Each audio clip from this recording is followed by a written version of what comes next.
சொன்னதை செய்து முடிப்பீர். நீர் முடித்து தீர்க்கும் மட்டும் கைவிட மாட்டீர். என் கையை கொண்டு தொடங்கினதெல்லாம் என் கையை கொண்டே நிறைவேற்றுவீர்.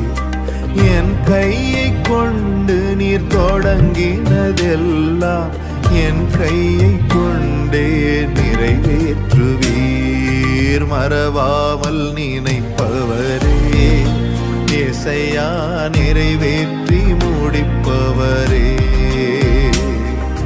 மறவாமல் நினைப்பவரே, ஏசையா நிறைவேற்றி முடிப்பவரே. நீர் நம்ப பண்ணின உந்தன் வாக்குகளை நினைத்து நிறைவேற்றுவீர்.